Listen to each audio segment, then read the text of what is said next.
जय हिंद दोस्तों, कैसे हैं आप सभी लोग। आशा करता हूं आप सभी ठीक होंगे, स्वस्थ होंगे और मौज कर रहे होंगे।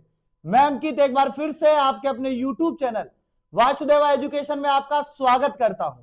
और दोस्तों, आज हम बात करेंगे semester third zoology unit fourth की, जहां हमारे पास में मत्स्य यूनिवर्सिटी एग्जाम 2025 अलवर वालों के लिए और राजस्थान यूनिवर्सिटी वाले बच्चों के लिए बहुत इंपॉर्टेंट क्वेश्चन है। राजस्थान यूनिवर्सिटी वाले बच्चों के लिए एक बात कहूंगा कि जब आपके एग्जाम होंगे तब आपके लिए और भी शानदार क्वेश्चंस निकाल के लाएंगे। आज आप मिक्सअप में पढ़िए क्योंकि सिलेबस दोनों का सेम होने वाला है और यहाँ के जो क्वेश्चन है वो आपको एग्जाम में एज इट इज देखने को मिलेंगे, क्योंकि हमारी टैगलाइन भी यही होते हैं कि पेपर में आने वाले क्वेश्चंस जो है वो आपको एज इट इज प्रोवाइड करवाए जाएंगे। और अगर आपको पहले एग्जाम के लिए क्वेश्चन चाहिए तो डिस्क्रिप्शन में हमारे पास में नंबर मिल जाएंगे, आपको वहां से हमारी टीम से जुड़ सकते हैं, जहां पे वो आपको बेहतरीन ट्रीट देंगे और शानदार कंसल्टेशन देंगे आपको। तो आइए शुरू करते हैं। हमारे पास में एक एक क्वेश्चन की बात करेंगे जहां पे डीपली हम चर्चा करने वाले हैं। तो आइए एक एक क्वेश्चन की वीडियो को स्किप मत करना, क्योंकि यहां से मैं आपको आपके क्वेश्चन की रूपरेखा बता दूंगा कि कौन से क्वेश्चन में कितनी लाइनें किस प्रकार से लिखनी है। तो आइए शुरू करते हैं। हमारा पहला क्वेश्चन है, ब्रेन एंड व्यवहार के संबंध को समझाइए।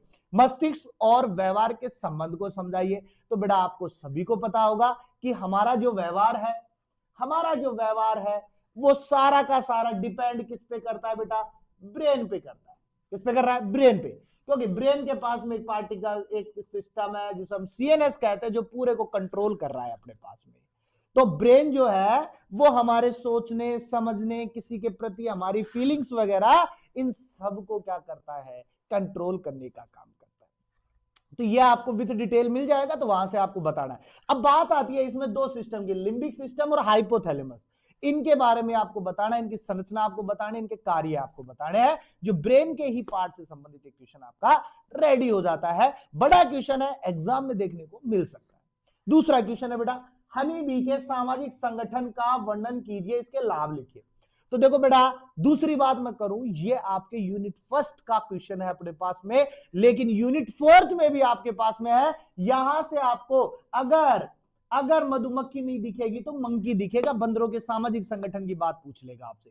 लेकिन आपको हनी बी को थोड़ा सा ज्यादा प्रोटेक्शन दे रहा है। लेकिन एक बार हम सोच लेते यार यूनिट फर्स्ट में है तो इधर भी आ सकता है, तो हम मंकी की बात कर लेते हैं। तो मंकी और हनी बी दोनों को याद रखना, कॉम्बिनेशन के अंदर पढ़ना है आपको। अब सुनो, जब मधुमक्खी के सामाजिक संगठन की बात हो तो रानी को उठा लाना, नर को उठा लाना और साथ में आप श्रमिक को उठा लाना, तीनों के बारे में विद डिटेल बातें बता देना। इनके लाभ क्या है, तो साहब इनसे हमें दो चीजें प्रोडक्ट प्राप्त होती है, एक शहद प्राप्त होता है, एक हमें मोम प्राप्त होता है। परागण में ये हमारे हेल्प करती है। तो ये सारी चीजें विद डिटेल बताने से हमारे पास में ये क्वेश्चन 15 से 20 नंबर में कन्वर्ट हो जाएगा। दूसरी बात बेटा, राजस्थान यूनिवर्सिटी में भी कुछ ऐसे ही क्वेश्चन आने वाले अपने पास में, लेकिन वहां पे मैं क्वेश्चन का थोड़ा सा क्राइटेरिया बढ़ा दूंगा। रीजन है कि वहां जो क्वेश्चन आने वाला है वो इस बार 20 नंबर के समथिंग अप्रोच करेगा या 15 नंबर के समथिंग अप्रोच करेगा। वो डिपेंड करेगा, अपने पास में भी थोड़े दिन में आ जाएगा कोई ना कोई नोटिस इसके लिए। तो आपको इतना याद रखना है, मधुमक्खी में रानी, नर और श्रमिक। तो रानी निषेचन में यानी कि जनन में काम करेगी, तो जनन लिख दूं मैं यहां पे, जनन। ठीक है, ये भी किसमें काम करेगा, जनन में। बाकी सारे काम किसके, श्रमिक के। रानी एक, नर थोड़े से ज्यादा, श्रमिक बहुत सारे हो जाएंगे अपने पास में। तो ये सारी चीजें भी डिटेल करते हुए लिखते हुए चलोगे, पॉइंट टू पॉइंट बनाते हुए चलोगे। ज्यादा ऐसा नहीं है कि यहां से स्टार्ट करके एंड खत्म करना, नहीं, धीरे धीरे पॉइंट टू पॉइंट बढ़ाते हुए चलोगे ना, तो आपकी चीजें आसान हो जाएंगी, क्वेश्चन निकल के आएगा, आपको पूरे पूरे नंबर मिलेंगे और बहुत शानदार क्वेश्चन रहने वाला है। और अगर बंदरों की बात करें तो बंदरों के सामाजिक संगठन के लिए मैं आपको बता देता हूं, आप यहां पे भारतीय लंगूर की बात कर सकते हो, भारतीय लंगूर की बात कर सकते हो। अगर ये ना पढ़ो तो सबसे बढ़िया बताता हूं मैं दो ही आपको, या तो चिंपैंजी पढ़ लो आप, या चिंपैंजी पढ़ लो, या आप पढ़ लो गोरिल्ला। दो संगठन पढ़ लो, बहुत शानदार संगठन है, बहुत शानदार क्वेश्चन यहां से निकल के आते, छोटे बड़े दोनों क्वेश्चन निकल के आएंगे। 100 एमसीक्यू बाकी है आपके, जो कल देखने को मिल जाएंगे आपको। तो आइए शुरू करते हैं। इसके बाद में हमारे पास में दूसरा क्वेश्चन देखो, दूसरा क्वेश्चन है फिक्स एक्शन पैटर्न। देखो FAP बेटा, फिक्स एक्शन पैटर्न वो एक्शन पैटर्न होता है जो हमारे पास में जन्मजात होता है। कैसा होता है, जन्मजात, यानी जन्म से ही हम सीख करके आते हैं, हमें सिखाने के लिए कोई नहीं चाहिए। अब फॉर एग्जाम्पल हम बात कर ले पक्षियों के घोंसले की। किसकी बात करूं बेटा मैं, पक्षियों के घोंसले की मैं बात कर सकता हूं कि पक्षियों का जो घोंसला होता है ना अपने पास में, उसकी बात कर सकते हैं। तो पक्षियों को घोंसला बनाना कोई सिखाता थोड़ी है अलग से, पक्षी खुद ही सीखते हैं, अपने पास में तिनका तिनका इकट्ठा करके वो पूरा का पूरा घोंसला बना देते हैं।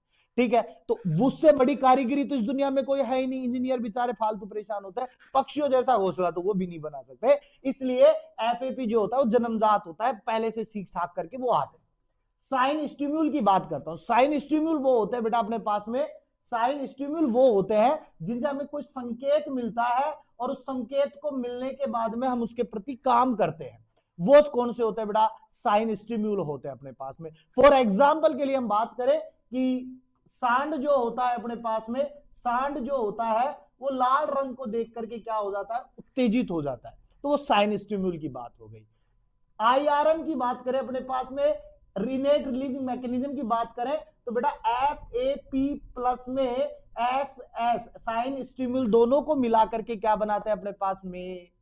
आईआरएम बनाते हैं। संकेत मिलता है, जन्मजात दोनों चीजें कॉम्बिनेशन में जाती है और फिर वो बनती है। तो ये क्वेश्चन बड़ा बन जाता है अपने पास में तरीके से।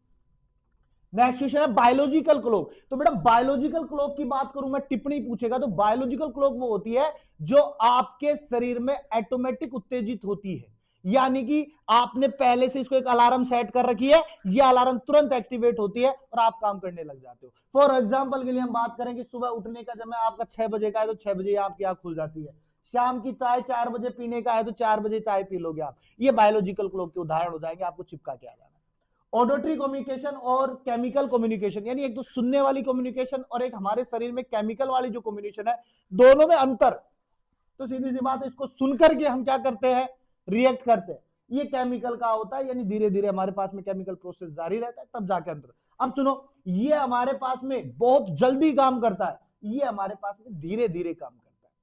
ठीक है, तो दोनों के लिए हमारे पास में अंतर हो जाएगा। लर्निंग की बात करें तो लर्निंग की बात करें तो बेटा लर्निंग वो होती है जो हमारे पास में सीखने का काम करवाती है। हम जिन चीजों से सीखते हैं, सीख करके फिर हम अप्लाई करते हैं, वो लर्निंग है। यानी अध्ययन, यानी सीखने की जो प्रोसेस है वही लर्निंग है अपने पास में। अब आप सीखने के लिए कुछ भी कर सकते हो। आप सीखने के लिए 1 सेकंड को भी काम में ले सकते हो, मिनट को भी काम में ले सकते हो, घंटे को भी काम में ले सकते हो, वीक को भी काम ले सकते हो, मंथ को भी, साल को भी। ना सीखो तो आपके लिए सारे के सारे बेकार है। इसलिए लर्निंग को सीखने का प्रोसेस बनाना है आपको। लास्ट एंड फाइनल हाइपोथैलेमस, बड़ा क्वेश्चन है और हाइपोथैलेमस के साथ में एक क्वेश्चन ऐड करता हूं बेटा, मैं ऐड करता हूं एंडोक्राइन ग्लैंड।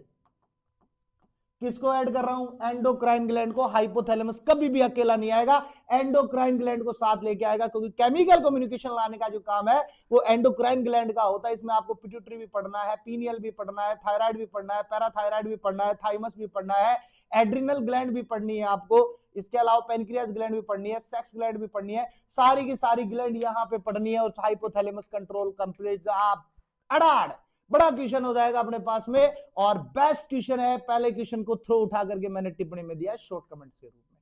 तो मिलते हैं एक नेक्स्ट वीडियो के साथ में, जहां पे फिर से अपन नए क्वेश्चंस की चर्चा करेंगे। तो जाते जाते एक ही बात बेटा, अपनी हमेशा की तरह चैनल को सब्सक्राइब कर दीजिए, दोस्तों के साथ में शेयर कर दीजिए, बेल आइकन दबा दीजिए ताकि वीडियो का नोटिफिकेशन आपके पास में जल्द से जल्द आ जाए।